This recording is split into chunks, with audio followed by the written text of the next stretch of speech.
वो मापने के काम आता है। तो मेजरमेंट ऑफ अगर हमें एक्सेलरेशन करनी है तो वो हम कैसे करते हैं, इस एक्सेलरोमीटर के थ्रू हम करते हैं। तो पीजो इलेक्ट्रिक क्या है, इसके अंदर पीजो इलेक्ट्रिक हमारे पास एक क्रिस्टल होता है।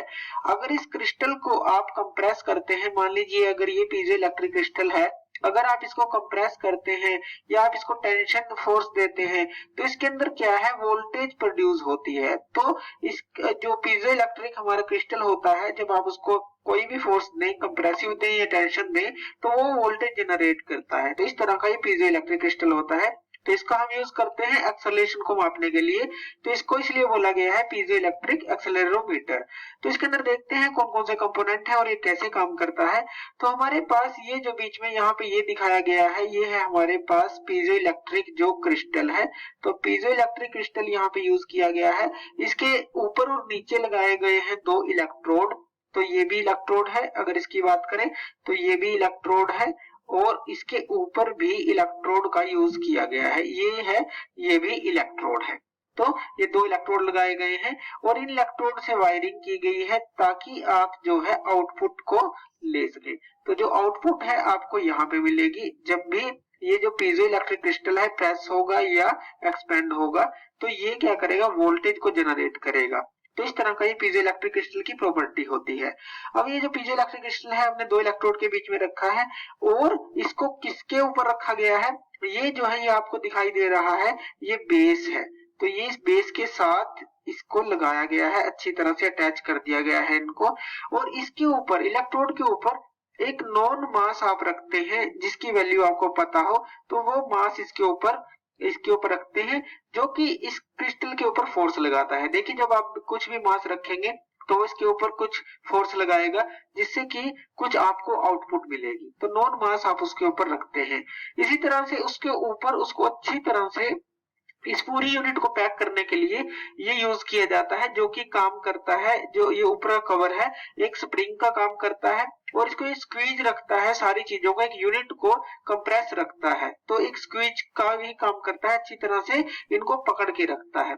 तो जो ये क्रिस्टल है या मास है, इन सब मास को क्रिस्टल के साथ अच्छी तरह से पकड़ के रखता है। देखिए यहाँ पे थ्रेड दिखाए गए हैं, तो अच्छी तरह से इनको एक इसके अंदर रखता है ये। अब देखिए इसके अंदर करते क्या है हम, जो हमारी ये पूरी यूनिट है इसको क्या कर दिया जाता है, उस बेस से, ये जो पूरी यूनिट है इस बेस से इसको अच्छी तरह से फास्टन कर दिया जाता है, यानी कि अटैच कर दिया जाता है। और उसके बाद आपको क्या है, एक्सेलरेशन को मापना होता है। अब एक्सेलरेशन को आप कैसे मापेंगे, अब ये देखिए जो बेस है, ये पूरी यूनिट है इसके साथ अटैच है। अब जब ये बेस क्या होगा, ऊपर नीचे होगा, यानी कि एक्सेलरेशन क्या होता है, वेलोसिटी पर यूनिट टाइम। तो जब ये आपका ऊपर और नीचे होगा तो हमें वो मापना है कि ऊपर जाता है तो change in velocity per unit time जो है वो कितना होगा, तो वो हमें देखना है।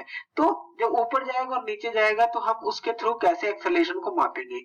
अब देखिए इसके अंदर क्या है, हमने बात की जो मास है वो एक फोर्स लगाता रहेगा क्रिस्टल के ऊपर, तो सर्टेन जो निश्चित जो एक वोल्टेज है आउटपुट हमें मिलती रहेगी। अब देखिए जब बेस एक्सेलरेशन इसके अंदर आई, यानी कि आप मान लीजिए डाउनवर्ड की तरफ गया, एकदम से नीचे की तरफ गया।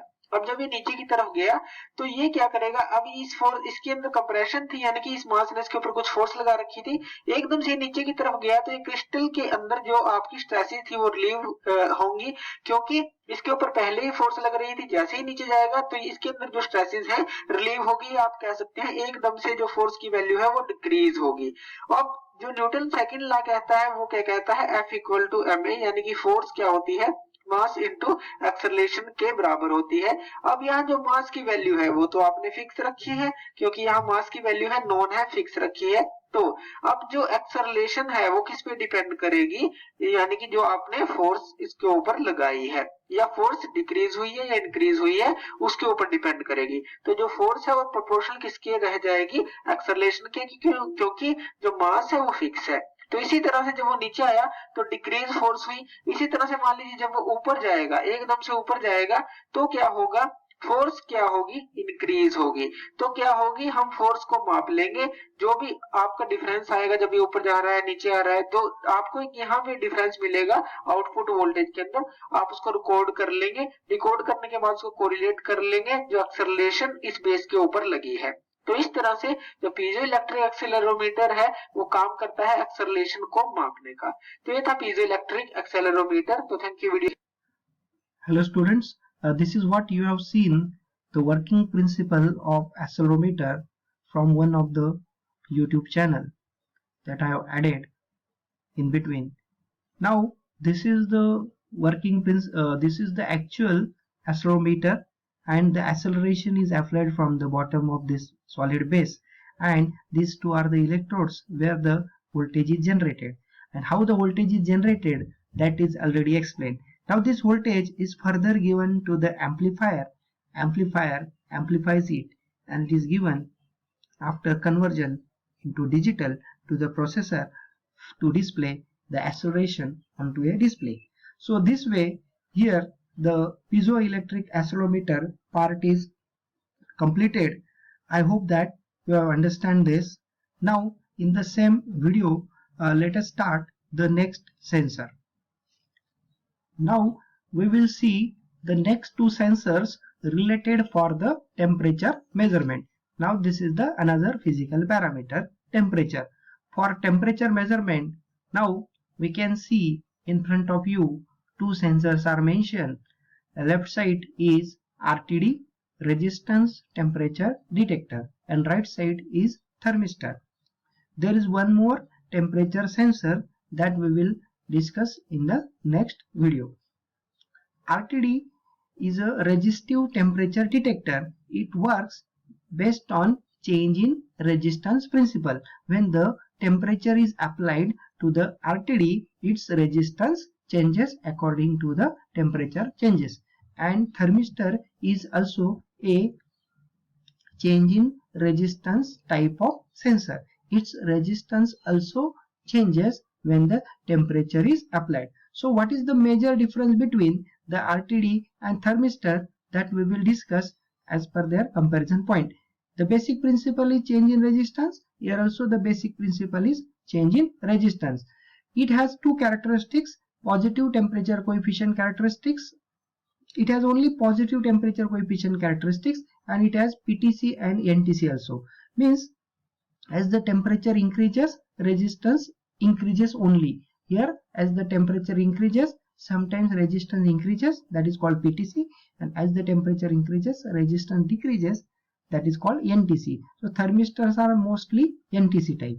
The material used to construct this to sense the temperature is internal material. So this is the construction of RTD. You can see that this is the outer metallic structure, and internally there is a sensing coil. So this sensing coil, the RTD types are based on this sensing coil material. So it is of nickel type, copper type, platinum type, and tungsten type. So that decide the different temperature measurement range. Similarly, the thermistors are designed with different shapes and sizes. You can see that there are different shapes and sizes. For example, this is the bead type, this is probe type shape, this is disc type of shape, this is rod type of shape. Okay, so all these are the shapes of thermistor, and actually the thermistor is look like this. So everything is mentioned here. So the thermistor is actually made up of the sintered mixtures of sulfides, selenides, oxide, and selenide oxides of manganese, nickel, cobalt, iron, and copper. And thermistor range is from minus 55 degrees Celsius up to 200 degree Celsius. And RTD's ranges are depend on the material used for the internal coil. If the nickel is the use of the internal coil material, then its range is minus 80 to 300. If the copper, it is minus 200 to 260. Platinum, minus 200 up to 850. Now for platinum and tungsten, the range is highest and the cost is also highest.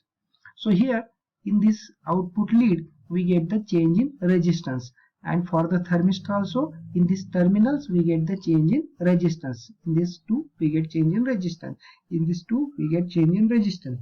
Our actual construction is like this. So in between this we get change in resistance. Now RTD formula, that change in output resistance is equal to RTD resistance is equal to R0 into 1 plus alpha del T, and thermistor formula is the output change in resistance is equal to R1 into e raised to beta in bracket 1 upon T2 minus 1 upon T1. Let us discuss RTD first, where this del T is change in temperature, that is from T2 to T1. T2 is the measured temperature, T1 is the reference temperature, that is room temperature. RTD is the actual change in resistance for the change in temperature, applied temperature. R0 is the reference resistance, that is the resistance at T1 degree Celsius, means the reference temperature, that is T1. And alpha is temperature coefficient. So different alpha values are mentioned as per the material. Alpha is equal to 0.0045 for tungsten, alpha is equal to 0.0039 for the platinum, and alpha is equal to 0.0042 for the copper. And for nickel also it is mentioned 0.0067. And in the thermistor side you can see that RTD is the resistance for the temperature at T2. R1 is the resistance at known temperature T1, that is also the reference temperature. But you can see that all values in this side are in Kelvin and this side the values are in degree Celsius. Beta is characteristic coefficient. Similarly here alpha is the characteristic coefficient. T2 is measured temperature, T1 is the reference temperature. Now there are some examples also mentioned here based on RTD and thermistor. Now the next comparison is application. RTD is mainly used for industrial temperature measurement, whereas the thermistors are used in digital thermometer.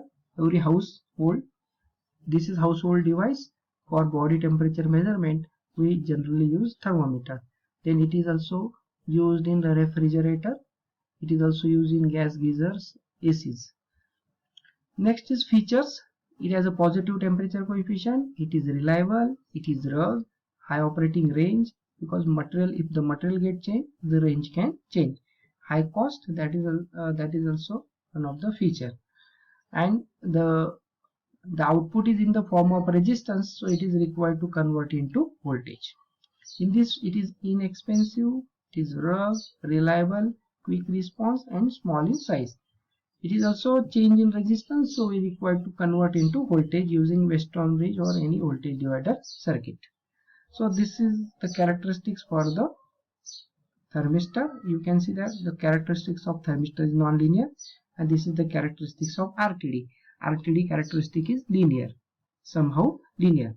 So in this way we learn RTD today. This is the simple construction of RTD, and these are some of the important points of RTD. So use this formula to solve the numericals on RTD, and use this formula to solve the numericals on thermistor.